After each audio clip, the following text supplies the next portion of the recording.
Del profesor Abraham Van Helsing, para aquellos que lleguen a este diario. He aprendido a no subestimar las creencias de nadie, por extrañas que puedan parecer. He tratado de mantener la mente abierta. No piensen ni por un momento que son las cosas ordinarias de la vida las que guían finalmente nuestro criterio. No, muy al contrario.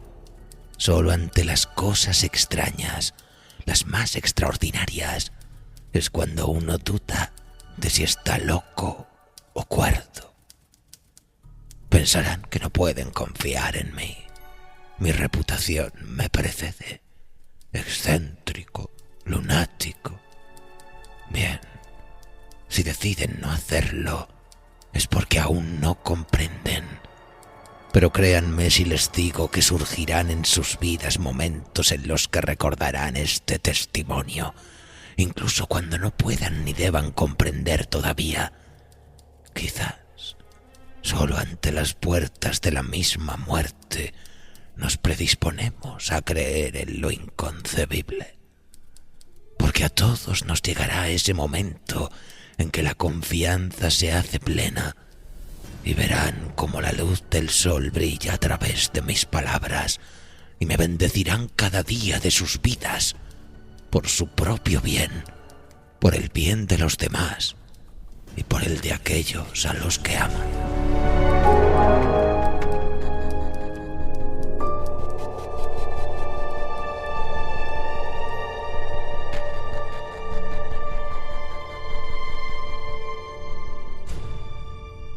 ¿No creen acaso que hay cosas en este mundo que no podemos entender y que sin embargo existen? ¿Que algunas personas ven cosas que otros no pueden ver? Sin duda, las hay. Sí, cosas antiguas y nuevas en este mundo que no deben ser contempladas por los ojos de los mortales, porque los hombres saben o creen saber algunas cosas que otros hombres les han dicho. Es culpa de nuestra ciencia que me vea obligado a explicarlo todo con tanto detalle. Sí, nuestra amada ciencia. Les aseguro que yo respeto mucho a los hombres que se guían por el razonamiento lógico. Yo mismo fui considerado como tal durante mucho tiempo. Pero ¿qué ocurre cuando confrontan la ciencia con lo inexplicable? Yo se lo diré. Entonces la ciencia nos dice que no hay nada que explicar. Silencio absoluto.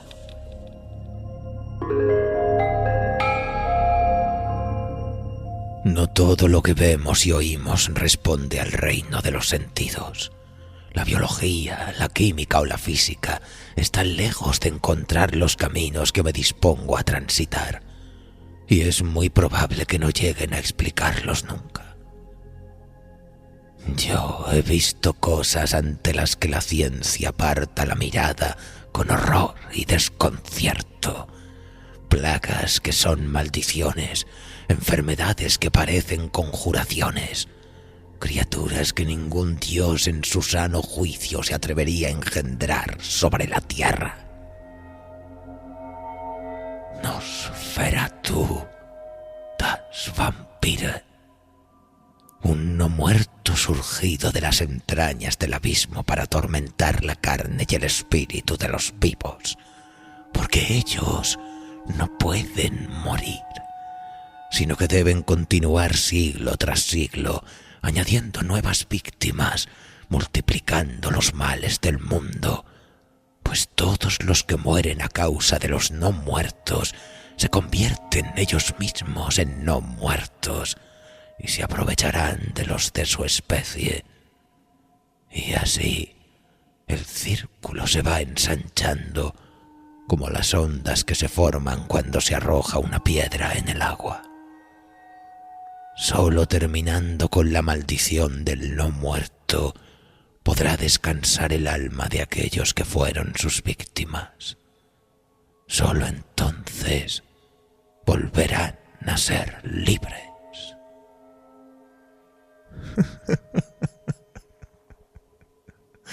Sí, lo sé, suena cuento para asustar a los pobres de intelecto, ¿verdad? Todos sufriremos, pero no todo será dolor, ni este será el último suspiro de agonía. Deberemos atravesar las aguas amargas antes de llegar a las dulces, pero para eso debemos ser valientes y desinteresados, cumplir con nuestro deber. Porque créanme si les digo que hoy nos encontramos frente a frente con el deber. En tal caso, ¿debemos acobardarnos? Yo digo que no, porque aunque soy viejo, y la vida con su sol luminoso, sus bellos lugares, el canto de sus pájaros, su música y su amor, quedan muy atrás para mí, puede que ustedes sean más jóvenes. Incluso si han visto como yo el dolor puro y sanguinolento de la verdad que está a punto de serles revelada, al otro lado siempre nos esperan días hermosos. ¿Qué me dicen? ¿Se atreven a cruzar el umbral y adentrarse conmigo en la oscuridad?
El huésped de Drácula. Un relato de Bram Stoker.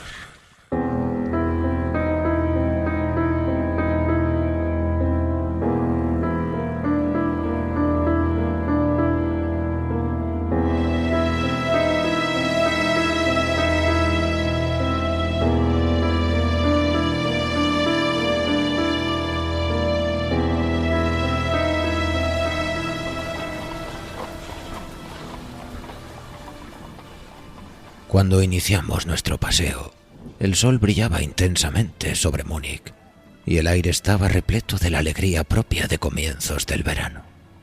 En el mismo momento en que íbamos a partir, Herr Delbrück, el maître del hotel del Quatre Saisons donde me alojaba, bajó hasta el carruaje sin detenerse a ponerse el sombrero y tras desearme un placentero paseo, le dijo al cochero, sin apartar la mano de la manija de la puerta del coche: «No olvide estar de regreso antes de la puesta del sol.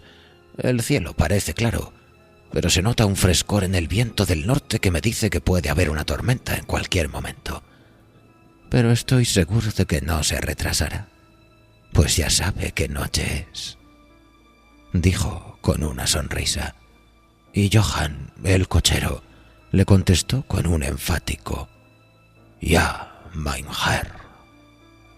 Y llevándose la mano al sombrero, se dio prisa en partir.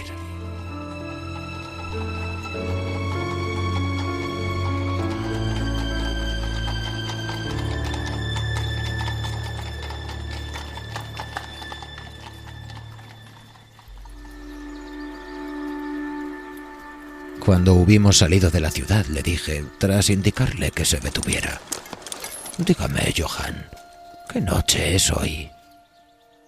Entonces el cochero se persignó, al tiempo que contestaba lacónicamente: «Walpurgisnacht», y sacó su reloj, un grande y viejo instrumento alemán de plata, tan grande como un nabo, y lo contempló con las cejas juntas y un pequeño e impaciente encogimiento de hombros.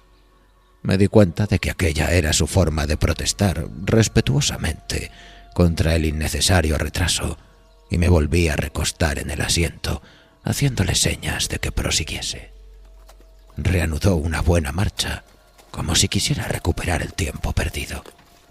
De vez en cuando, los caballos parecían alzar sus cabezas y olisquear suspicazmente el aire. En tales ocasiones yo miraba alrededor, alarmado. El camino era totalmente anodino, pues estábamos atravesando una especie de alta meseta barrida por el viento.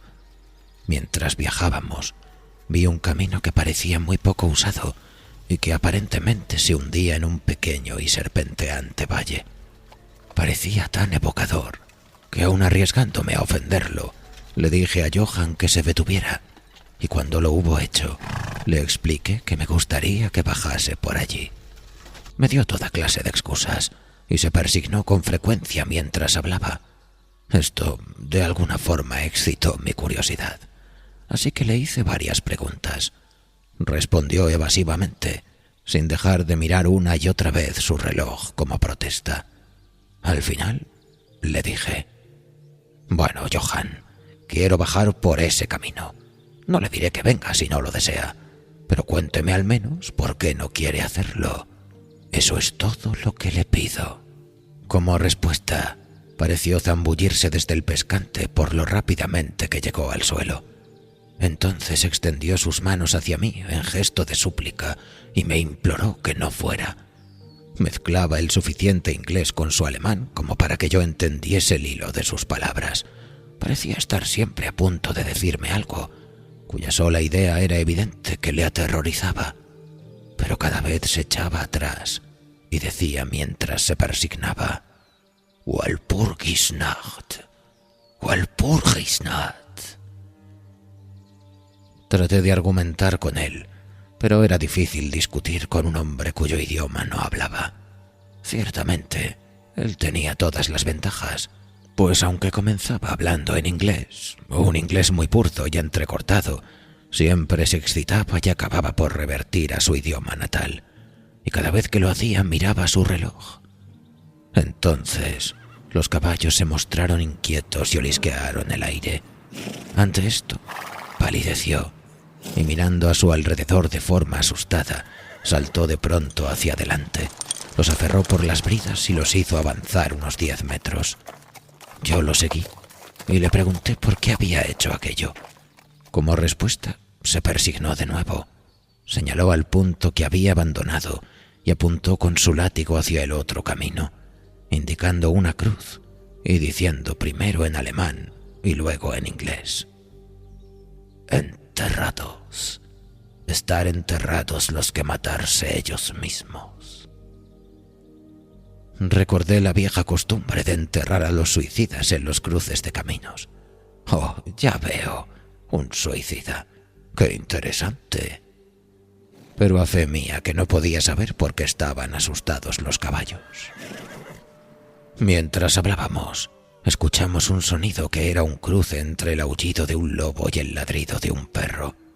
Se oían muy lejos, pero los caballos se mostraron más inquietos, y le llevó bastante tiempo a Johann calmarlos.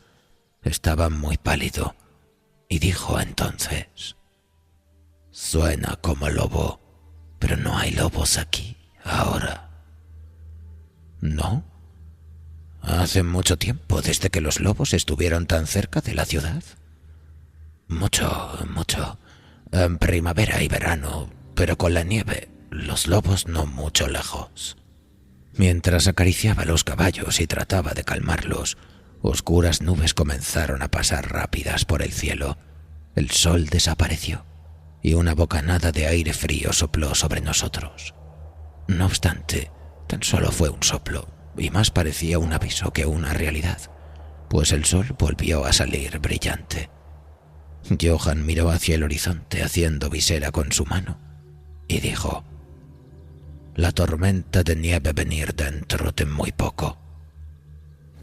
Luego miró de nuevo su reloj y, manteniendo firmemente las riendas, pues los caballos seguían manoteando inquietos, agitando sus cabezas, subió al pescante como si hubiera llegado el momento de proseguir nuestro viaje. Me sentía un tanto obstinado y no subí inmediatamente al carruaje. «Hábleme del lugar al que lleva este camino», le dije, y señalé hacia abajo. Se persignó de nuevo y murmuró una plegaria antes de responderme. «Es maldito». «¿Qué es lo que es maldito?» «El pueblo». «Entonces hay un pueblo». No, nadie vive allá desde cientos de años». Me devoraba la curiosidad. Pero dijo que había un pueblo. Había. ¿Y qué pasa ahora?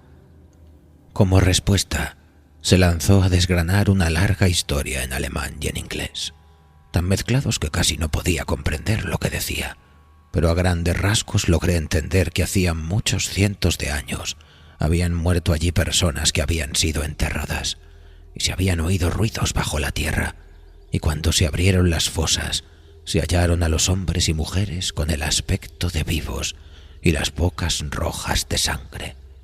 Y por eso, buscando salvar sus vidas y sus almas, y aquí se persignó de nuevo, los que quedaron huyeron a otros lugares donde los vivos vivían, y los muertos estaban muertos, sino no otra cosa. Evidentemente tenía miedo de pronunciar las últimas palabras. Mientras avanzaba en su narración, se iba excitando más y más. Parecía como si su imaginación se hubiera desbocado y terminó en un verdadero paroxismo de terror. Blanco el rostro, sudoroso, tembloroso y mirando a su alrededor, como si esperase que alguna horrible presencia se fuera a manifestar allí mismo, en la llanura abierta bajo la luz del sol. Finalmente, en una agonía de desesperación, gritó «Walpurgisnacht» e hizo una seña hacia el vehículo, indicándome que subiera. Mi sangre inglesa hirvió ante esto, y echándome hacia atrás, dije: «¿Tiene usted miedo, Johann? Está claro que sí.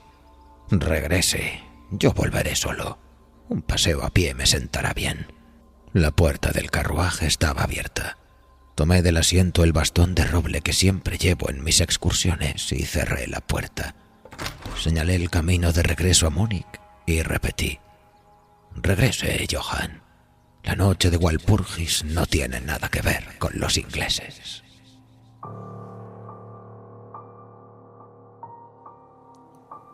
Los caballos estaban ahora más inquietos que nunca, y Johann intentaba retenerlos mientras me imploraba excitadamente que no cometiera tal locura. Me daba pena el pobre hombre. Parecía sincero. No obstante, no pude evitar el echarme a reír. Ya había perdido todo rastro de inglés en sus palabras. En su ansiedad, había olvidado que la única forma que tenía de hacerme comprender era hablar en mi idioma, así que chapurreó su alemán nativo. Comenzaba a ser algo tedioso. Tras señalar la dirección, exclamé: «Regrese. Regrese ya, Johann». Y me di la vuelta para bajar por el camino lateral hacia el valle.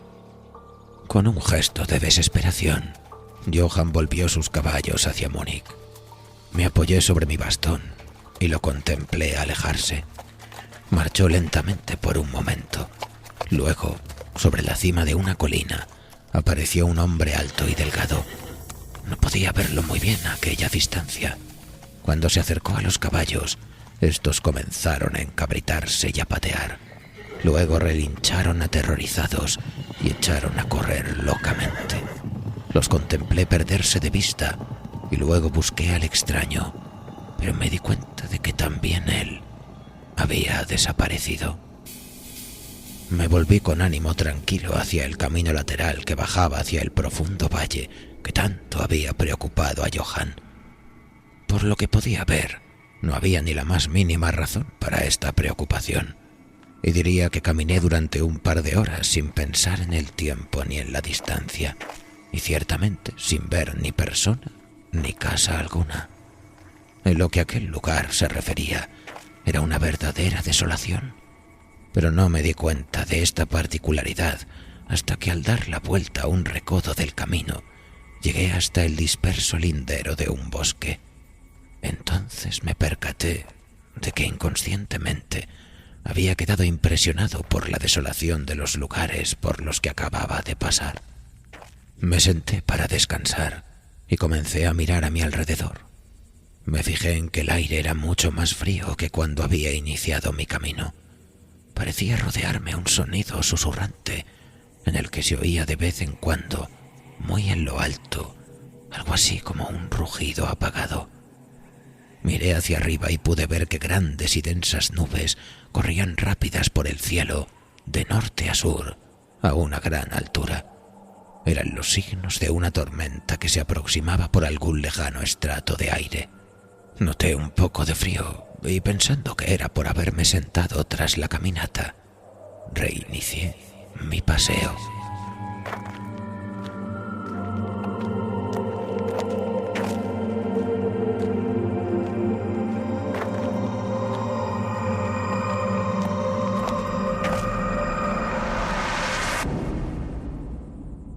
El terreno que cruzaba ahora era mucho más pintoresco. No había ningún punto especial digno de mención, pero en todo él se notaba cierto encanto y belleza. No pensé más en el tiempo, y fue solo cuando empezó a hacerse notar el oscurecimiento del sol que comencé a preocuparme acerca de cómo hallar el camino de vuelta. Había desaparecido la brillantez del día, el aire era frío y el vuelo de las nubes allá en lo alto mucho más evidente. Iban acompañadas por una especie de sonido ululante y lejano, por entre el que parecía escucharse a intervalos el misterioso grito que el cochero había dicho que era de un lobo. Dudé un momento, pero me había prometido ver el pueblo abandonado, así que proseguí, y de pronto llegué a una amplia extensión de terreno llano, cerrado por las colinas que lo rodeaban. Las laderas de éstas estaban cubiertas de árboles que descendían hasta la llanura, formando grupos en las suaves pendientes y depresiones visibles aquí y allá. Seguí con la vista el serpentear del camino y vi que trazaba una curva cerca de uno de los más densos grupos de árboles y luego se perdía tras él. Mientras miraba, noté un hálito helado en el aire y comenzó a nevar. Pensé en los kilómetros y kilómetros de terreno desguarnecido por los que había pasado y me apresuré a buscar cobijo en el bosque de enfrente. El cielo se fue volviendo cada vez más oscuro y a mi alrededor se veía una brillante alfombra blanca cuyos extremos más lejanos se perdían en una nebulosa vaguedad. Aún se podía ver el camino, pero con cierta dificultad, y cuando corría por el llano no quedaban tan marcados sus límites como cuando seguía las hondonadas, y al poco me di cuenta de que debía haberme apartado del mismo, pues dejé de notar bajo mis pies la dura superficie y me hundí en tierra blanda. Entonces el viento se hizo más fuerte, sopló con creciente esfuerzo, hasta que casi me arrastró. El aire se volvió totalmente helado. Comencé a sufrir los efectos del frío a pesar del ejercicio. La nieve caía ahora tan densa y giraba a mi alrededor en tales remolinos que apenas podía mantener abiertos los ojos. De vez en cuando, el cielo era desgarrado por un centelleante relámpago y a su luz solo podía ver frente a mí una gran masa de árboles, principalmente cipreses y tejos completamente cubiertos de nieve. Pronto me hallé al amparo de los mismos, y allí, en un relativo silencio, pude oír el soplar del viento en lo alto. En aquel momento, la oscuridad de la tormenta se había fundido con la de la noche, pero su furia parecía estar abatiéndose. Tan solo regresaba en tremendos resoplidos o estallidos. En aquellos momentos, el escalofriante aullido del lobo pareció despertar el eco de muchos sonidos similares a mi alrededor. En ocasiones, a través de la oscura masa de las nubes, se veía un perdido rayo de luna que iluminaba el terreno, y que me dejaba ver que estaba al borde de una densa masa de cipreses y tejos. Como había dejado de nevar, salí de mi refugio y comencé a investigar más a fondo los alrededores. Me parecía que entre tantos viejos cimientos como había pasado en mi camino, quizá hallase una casa aún en pie, que, aunque estuviese en ruinas, me diese algo de cobijo. Mientras rodeaba el perímetro del bosquecillo, me di cuenta de que una pared baja lo cercaba, y siguiéndola, hallé una abertura. Allí, los cipreses formaban un camino que llevaba hasta la cuadrada masa de algún tipo de edificio.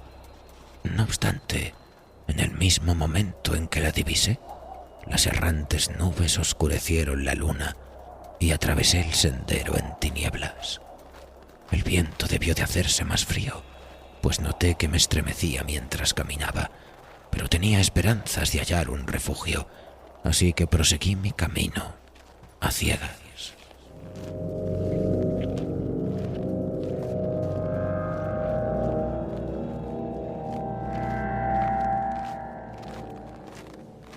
Poco después me detuve, pues se produjo un repentino silencio. La tormenta había pasado, y quizá en simpatía con el silencio de la naturaleza, mi corazón pareció dejar de latir.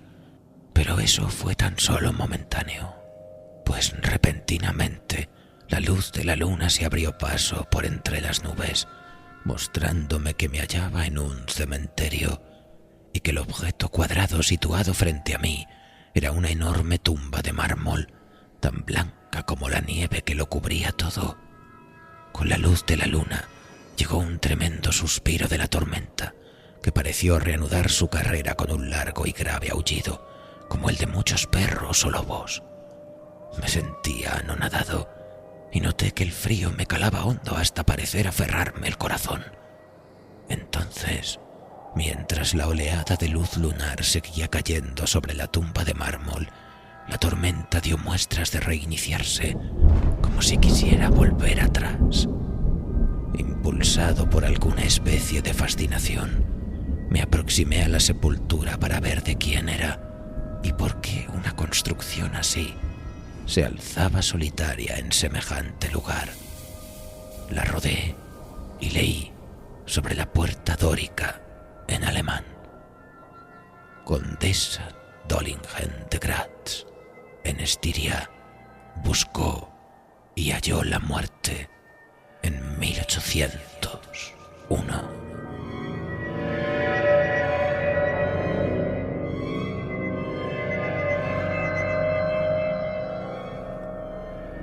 En la parte alta del túmulo, y atravesando aparentemente el mármol, pues la estructura estaba formada por unos pocos bloques macizos, se veía una gran vigueta o estaca de hierro. Me dirigí hacia la parte de atrás y leí, esculpida con grandes letras cirílicas: los muertos viajan deprisa. Había algo extraño y fuera de lo usual en todo aquello que me hizo sentir mal y casi desfallecí. Por primera vez empecé a desear haber seguido el consejo de Johann, y en aquel momento me invadió un pensamiento que en medio de aquellas misteriosas circunstancias me produjo un terrible estremecimiento. Era la noche de Walpurgis, la noche en la que, según las creencias de millones, el diablo andaba suelto, en la que se abrían las tumbas y los muertos salían a pasear, en la que todas las cosas maléficas de la tierra, el mar y el aire celebraban su reunión. Y estaba en el preciso lugar que el cochero había rehuido. Aquel era el pueblo abandonado hacía siglos. Allí era donde se encontraba la suicida, y en ese lugar me encontraba yo ahora solo, sin ayuda, temblando de frío en medio de una nevada y con una fuerte tormenta formándose a mi alrededor. Fue necesaria toda mi filosofía, toda la religión que me habían enseñado, todo mi coraje, para no derrumbarme en un paroxismo de terror. Y entonces un verdadero tornado estalló a mi alrededor. El suelo se estremeció como si millares de caballos galopasen sobre él, y esta vez La tormenta llevaba en sus gélidas alas no nieve, sino un enorme granizo que cayó con tal violencia que parecía haber sido lanzado por los míticos honderos baleáricos.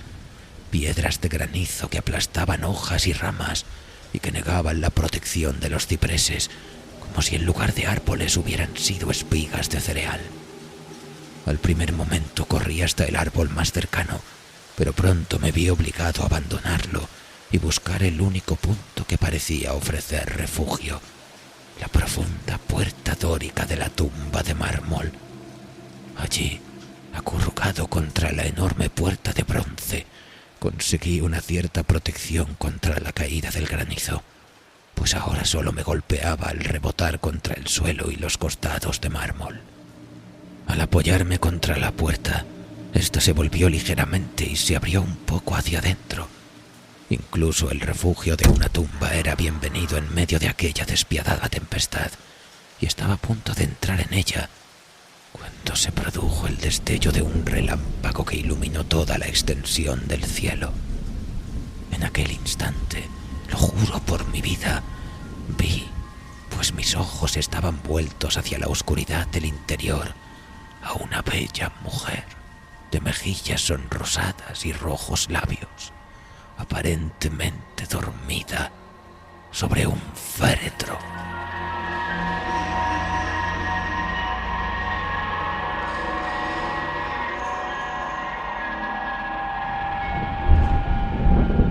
Mientras el trueno estallaba en lo alto, fui atrapado como por la mano de un gigante y lanzado hacia la tormenta.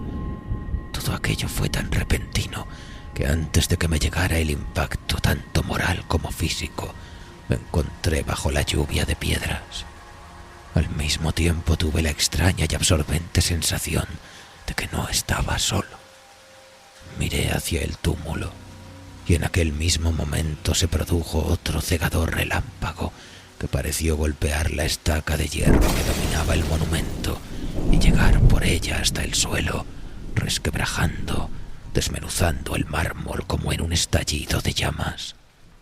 La mujer muerta se alzó en un momento de agonía, lamida por las llamas, y su amargo alarido de dolor fue ahogado por el trueno. La última cosa que oí fue esa horrible mezcla de sonidos, pues de nuevo fui aferrado por la gigantesca mano y arrastrado mientras el granizo me golpeaba y el aire parecía reverberar con el aullido de los lobos. La única cosa que recuerdo fue una vaga y blanca masa movediza, como si las tumbas de mi alrededor hubieran dejado salir los amortajados fantasmas de sus muertos, y estos me estuvieran rodeando en medio de la oscuridad de la tormenta de granizo.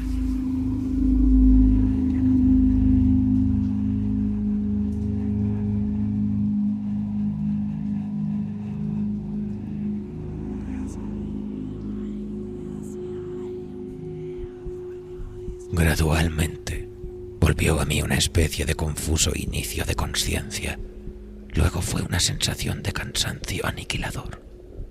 Durante un momento no recordé nada, pero poco a poco volvieron mis sentidos. Los pies me dolían espantosamente. No podía moverlos. Parecían estar dormidos. Notaba una sensación gélida en mi nuca y a todo lo largo de mi espina dorsal. Y mis orejas, como mis pies, estaban muertas, y sin embargo me atormentaban. Pero sobre mi pecho notaba una sensación de calor que en comparación resultaba deliciosa. Era como una pesadilla física, si es que uno puede usar tal expresión, pues un enorme peso sobre mi pecho me impedía respirar normalmente. Ese periodo de semiletargo pareció durar largo rato, y mientras transcurría debí de dormir o delirar. Luego sentí una sensación de repugnancia, como en los primeros momentos de un mareo, y un imperioso deseo de librarme de algo, aunque no sabía de qué. Me rodeaba un descomunal silencio, como si todo el mundo estuviese dormido o muerto, roto tan solo por el suave jadeo de algún animal cercano. Noté un cálido lametón en mi cuello y entonces me llegó la conciencia de la terrible verdad que me heló hasta los huesos e hizo que se congelara la sangre en mis venas. Había algún animal recostado sobre mí y ahora lamía mi garganta. No me atreví a agitarme, pues algún instinto de prudencia me obligaba a seguir inmóvil, pero la bestia pareció darse cuenta de que se había producido algún cambio en mí, pues levantó la cabeza. Por entre mis pestañas vi sobre mí los dos grandes ojos llameantes de un gigantesco lobo. Sus aguzados caninos brillaban en la abierta boca roja y pude notar su acre respiración sobre mi boca. Durante otro periodo de tiempo lo olvidé todo. Luego escuché un gruñido seguido por un aullido y luego por otro y otro.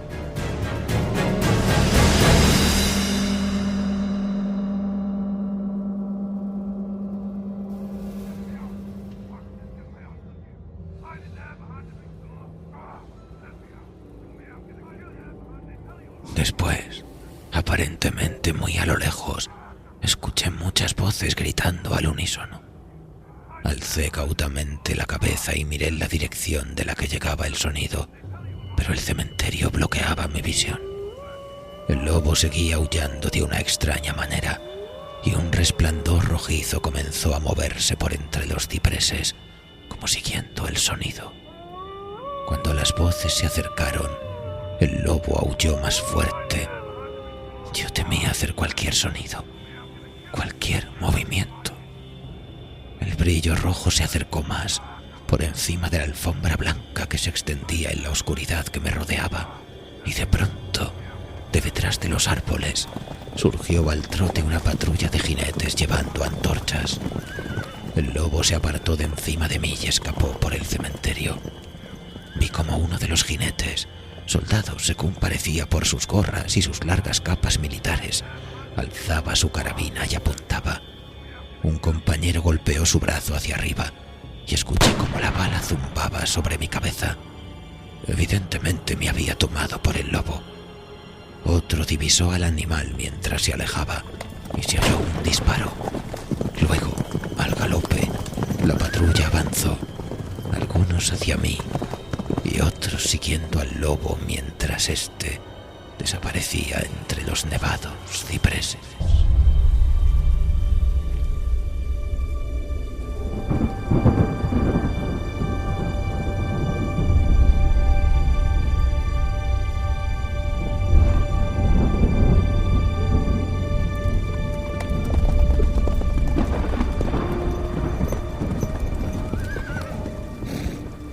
Mientras se aproximaban, traté de moverme.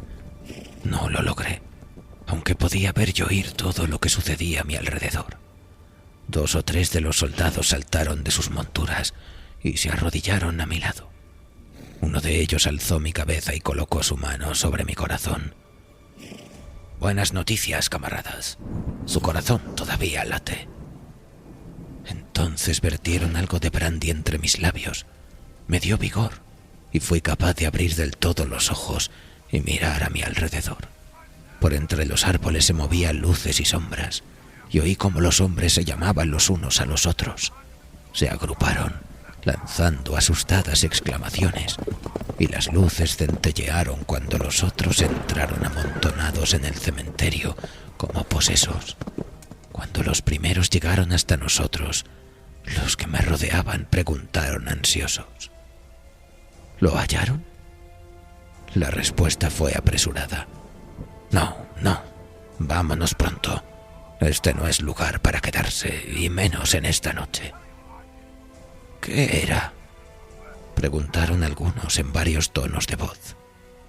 La respuesta llegó variada e indefinida, como si todos los hombres sintiesen un impulso común por hablar, y sin embargo se vieran refrenados por algún miedo compartido que les impidiese airear sus pensamientos. era una cosa, tartamudeó uno, cuyo ánimo obviamente se había derrumbado. Era un lobo, pero sin embargo no era un lobo, dijo otro estremeciéndose. No vale la pena intentar matarlo sin tener una bala bendecida, indicó un tercero con voz más tranquila. Nos está bien merecido por salir en esta noche. Desde luego que nos hemos ganado los 1000 marcos, espetó un cuarto. Había sangre en el mármol derrumbado, y desde luego no la puso ahí el rayo. En cuanto a él, ¿está a salvo? Miren su garganta. Vean, camaradas.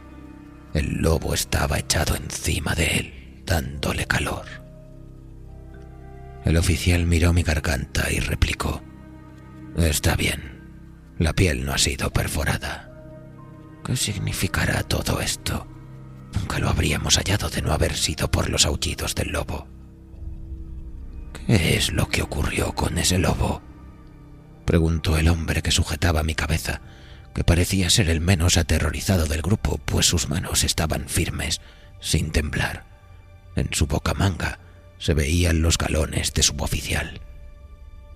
Volvió a su cubil, contestó el hombre cuyo largo rostro estaba pálido y que temblaba visiblemente aterrorizado mientras miraba a su alrededor. Aquí hay bastantes tumbas en las que puede haberse escondido. Vámonos, camaradas. Vámonos rápido. Abandonemos este lugar maldito. El oficial me alzó hasta sentarme y lanzó una voz de mando. Luego, entre varios hombres me colocaron sobre un caballo. Saltó a la silla atrás de mí. Me sujetó con los brazos y dio la orden de avanzar, dando la espalda a los cipreses. Cabalgamos rápidamente en formación. Mi lengua seguía rehusando cumplir con su función y me vi obligado a guardar silencio. Debí de quedarme dormido, pues lo siguiente que recuerdo es estar de pie, sostenido por un soldado a cada lado. Ya casi era de día y hacia el norte se reflejaba una rojiza franja de luz solar, como un sendero de sangre sobre la nieve. El oficial estaba ordenando a sus hombres que no contaran nada de lo que habían visto, excepto que habían hallado a un extranjero, un inglés, protegido por un gran perro. Un gran perro. Eso no era ningún perro, interrumpió el hombre que había mostrado tanto miedo. Sé reconocer un lobo cuando lo veo. El joven oficial le respondió con calma. Dije un perro. Un perro, reiteró irónicamente el otro. Resultaba evidente que su valor estaba ascendiendo con el sol, y señalándome, dijo: Mírele la garganta. ¿Es eso obra de un perro, señor? Instintivamente alcé una mano al cuello, y al tocármelo grité de dolor. Los hombres se arremolinaron para mirar, algunos bajando de sus sillas, y de nuevo se oyó la calmada voz del oficial joven. Un perro, he dicho. Si contamos alguna otra cosa, se reirán de nosotros. Entonces monté tras uno de los soldados y entramos en los suburbios de Múnich. Allí encontramos un carruaje al que me subieron y que me llevó al Quatre-Saisons. El oficial me acompañó en el vehículo mientras un soldado nos seguía llevando su caballo y los demás regresaban al cuartel. Cuando llegamos, Herr Delbrück bajó tan rápidamente las escaleras para salir a mi encuentro que se hizo evidente que había estado mirando desde dentro. Me sujetó con ambas manos y me llevó solícito al interior. El oficial hizo un saludo y se dio la vuelta para alejarse, pero al darme cuenta, insistí en que me acompañara a mis habitaciones. Mientras tomábamos un buen vaso de vino, le di las gracias efusivamente a él y a sus camaradas por haberme salvado. Él se limitó a responder que se sentía muy satisfecho y que Herr Delbrück ya había dado los pasos necesarios para gratificar al grupo de rescate. Ante esta ambigua explicación, el maître del hotel sonrió mientras el oficial se excusaba, alegando tener que cumplir con sus obligaciones, y se retiraba. Pero, Herr Delbrück, cómo y por qué me buscaron los soldados. Se encogió de hombros, como no dándole importancia a lo que había hecho, y replicó: tuve la buena suerte de que el comandante del regimiento en el que serví me autorizara a pedir voluntarios. Pero, ¿cómo supo que estaba perdido?, le pregunté. El cochero regresó con los restos de su carruaje, que resultó destrozado cuando los caballos se desbocaron. ¿Y por eso envió a un grupo de soldados en mi busca? Ah, no. Pero antes de que llegase el cochero, recibí este telegrama del boyardo de que es usted huésped. Y sacó del bolsillo un telegrama que me entregó y leí: Bistritz. Tenga cuidado con mi huésped. Su seguridad me es muy preciada. Si algo le ocurriera o le echasen a faltar, no hay remedios para hallarle y garantizar su seguridad. Es inglés y por consiguiente aventurero. A menudo hay peligro con la nieve y los lobos y la noche. No pierda un momento si teme que le haya ocurrido algo. Respaldaré su celo con mi fortuna. La firma era de Drácula.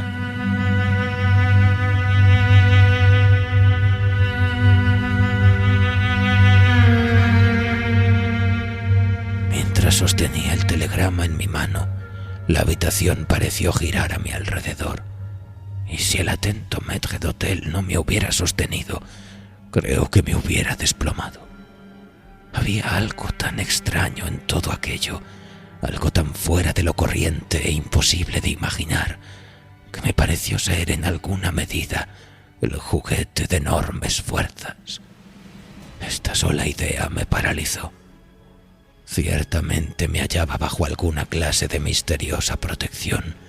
Desde un lejano país había llegado, justo a tiempo, un mensaje que me había arrancado del peligro de la congelación y de las mandíbulas del lobo.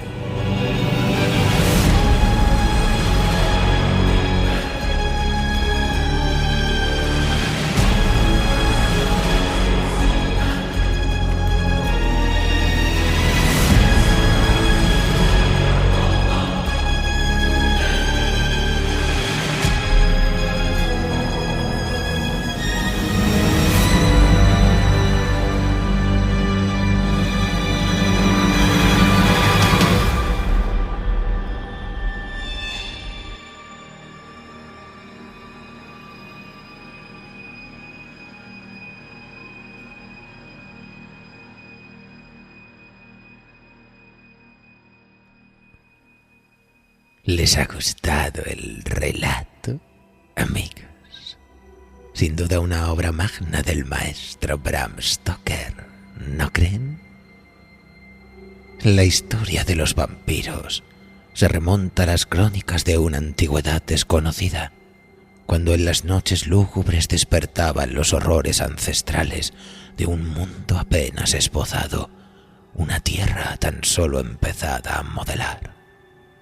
Allí habitaba una humanidad desconcertada, perseguida por el horror de bestias indescriptibles que habitaban en su carne y su sangre, rugiendo desde los rincones oscuros de sus sueños y pesadillas. El lunático profesor Van Helsing insistía en afirmar que los nuevos lenguajes de la ciencia trataron de poner nombre a todo lo que había encontrado su hogar entre los márgenes de los grimorios y las supersticiones. Si algo no podía explicarse mediante el dominio de la razón, simplemente lo descartaban. Mitos, leyendas, susurros en la madrugada. Pero sin hechiceros y chamanes no tendríamos nada parecido a la botánica o la medicina. Sin magos y alquimistas apenas habríamos avanzado en matemáticas, astronomía, física o química. Poco sentido tiene humillar a aquellos que tratan de ordenar el caos del universo en pos de nuevas respuestas. ¿Anula esto acaso el entendimiento de aquellos que no se limitan a lo que pueden percibir nuestros sentidos? Por eso la denostada escuela de Van Helsing confrontaba las tesis que pretendían reducir al vampiro a una anomalía biológica. Por supuesto que existían engendros, recitaba el bueno del profesor desde su atril antes de ser expulsado de la mayoría de las universidades.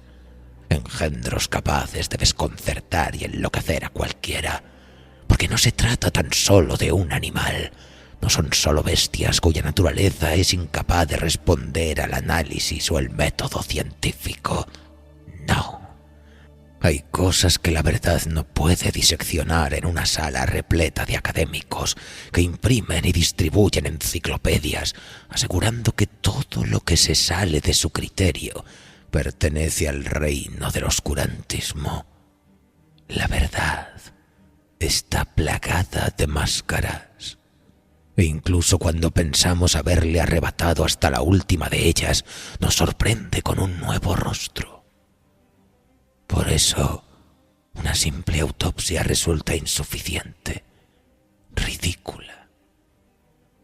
En los ojos y los gestos del vampiro hay algo que no es de este mundo, una maldad inexplicable que opera desde nuestra conciencia, una hechicería antigua y obstinada que se aferra a los secretos de la sangre. Y al mismo tiempo perviven las pesadillas palpitantes que se posan sobre el pecho de las víctimas de los señores de la noche, pues en nuestros sueños, incluso en el sueño de la muerte, los vampiros prosperan rebosantes de la energía de sus víctimas. Y los hay de muchas clases, sí, pero entre los primeros Strigoi, entre los Upir, los Caranalos y los Ghouls, en la estirpe de las Lamias y los conjuradores de la sangre, hubo muchos señores del antiguo mundo que quisieron escapar de la decadencia que ellos mismos habían provocado, porque sus ambiciones eran mediocres. El oro, el poder y la dominación, y por muchas argucias que invocaran para obtenerlos, nada podían hacer contra la muerte. Confrontaron ese dilema y al ver la intrascendencia de su paso por este mundo, al compararse con las fuerzas incognoscibles de la naturaleza, condenados al olvido, e incluso a pesar de todo el poder que creían haber acumulado, su existencia no era más que un parpadeo en los ojos de los hacedores de mundos. Y así leyeron en voz alta las palabras del libro del dragón, bebieron la sangre de los dioses muertos y vendieron su alma a la sombra eterna. Son los brujos del invierno perpetuo, de piel fría y corazón encogido. Habían agotado los recursos de su mundo en un vano intento por glorificar la ignominia de su espíritu, y cuando no quedaba nada que arrancarles a aquellos que habían dedicado sus vidas a servirles, cuando sus esclavos y enemigos se alzaban en montañas de cadáveres, consumidos en un rictus de dolor y desesperación, ellos quisieron más, porque siempre quieren más. Su sed ya no puede ser saciada. Y pretendieron entonces arrebatar el espíritu y la sangre de sus semejantes para prolongar su propia agonía. Puede que engañaran a la muerte durante un tiempo, sí, pero a costa de la usurpación de la esperanza y el futuro de sus víctimas. Y yo me pregunto, ¿todo esto para qué? Tan solo para revolcarse desesperados en los recuerdos de riquezas y conquistas pasadas, mientras se pudren en un trono de ruinas anegadas por los siglos de los siglos. Ellos son la pesadilla recurrente, y su legado solo conocerá el fin cuando su cuerpo maldito se consuma en las llamas del fuego eterno. He conocido tanta gente buena, he visto tanta nobleza, que siento más que nunca la soledad en mi vida. Para aquellos que lleguen a este diario, veréis el mundo caer y alzarse una y otra vez, y en algún momento os veréis obligados a actuar, con demonios o sin ellos, o con todos los demonios a una vez. No importa, lucharemos contra ellos de todos modos.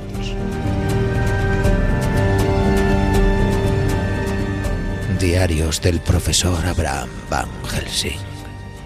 Londres, febrero de 1893.